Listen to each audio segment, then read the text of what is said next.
To be here. Let's, just for the benefit of our viewers, before we start talking and unpacking the book, give me a brief synopsis of The Legacy. The Legacy is a dystopian action-adventure series set in post-nuclear America. It's set slightly in the future, although the setting is very much, in like the world we're living in today. It follows the story of Rebecca Davis, who is the main protagonist, who basically grows up within the new United States, which is an area that's after the war. One man has kind of shepherded a few people into the Midwest and fenced them off, and basically taken control of the wealth and the resources that remain.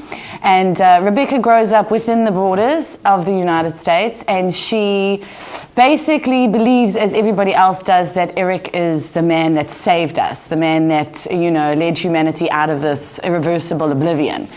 Until her father finds her when she's 19, and he enlightens her to the truth that outside of the fences the resistance grows, and that there are healthy people living out there that are starving.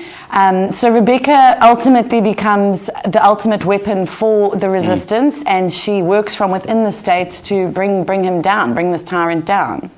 There are some interesting moments there, because for me in the book, you've got this love relationship, even though Rebecca and Aiden, they're not aware of this blooming relationship, but it's beautiful as it unfolds.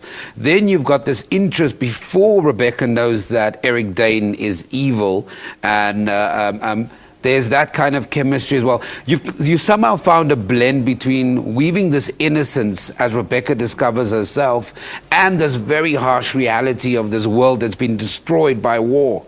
What was, for you as the creator, why was it interesting to create that setup, this beautiful innocence of Rebecca Davis and the strength of her mom, Cara, and there's Jesse and Jonathan and Aiden, juxtaposed to this harsh reality that life is basically destroyed?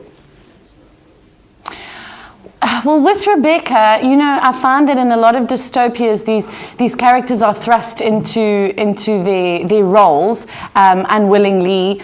And with Rebecca, I wanted it to be a journey for her where she made a conscious choice. So, she started out in one mindset and growing up in the innocence. They still had hardship, obviously. The world wasn't a very happy place. And then I wanted her character to grow and to kind of make this decision to bring about change, obviously for her family and for herself, and for her to slowly grow to believe in the cause that she learns about. So yeah, she does. She grows very much as a character through the course of the book. She becomes incredibly strong. Her decisions are very hard to make, but she's still, I wanted the reader to connect with her. So she's still very much human. She's a mother. She's a friend. She's a lover. She has all those sort of qualities in the same time that she is leading this army into, a new era. And that brings us to the second installment of the book, because I wanted to unpack them separately. For the benefit of our viewers, just give us a brief synopsis of the Legion that picks up after The Legacy. Yes, well, The Legacy ends, with the reader kind of believing that the war is over, that the tyrant has been stopped, and then, there's this cliffhanger ending that there is actually someone else lurking in the shadows, and that there might be another power player who's actually been pulling the strings. That Eric Dane, who is obviously the bad guy in the story, might not actually, after all, be the mastermind behind everything. And then the Legion picks up on that, where Rebecca has now learned that there is definitely someone else at play, and that the war's far from over, that in fact she's barely scratched the surface. The new United States is teeming with new guards, and she can't even get inside the states themselves to find the people that have been her own people that have been left behind. And it's quite a shock for her, because now she's got nowhere to go. She's come full circle and thought that she's finally ended the struggle, and that now change can be brought about, when in fact she's achieved nothing.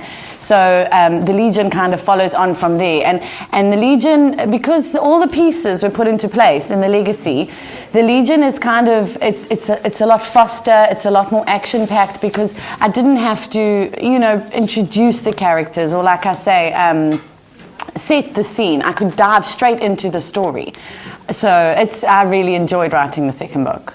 I get that sense as well. Melissa Delport, thank you very much for joining us from our Durban studios. Just to point out to you, it is a trilogy. So the next installment I think is out in stores already. It's called The Legend, and you've got to read it. So this character, Rebecca Davis, absolutely grows throughout the trilogy and becomes a super soldier. I promise you, it's going to be exciting stuff. It's available in stores. If you've read it, it's morning live at sabc.co.za. We'll take an ad break. You don't go anywhere.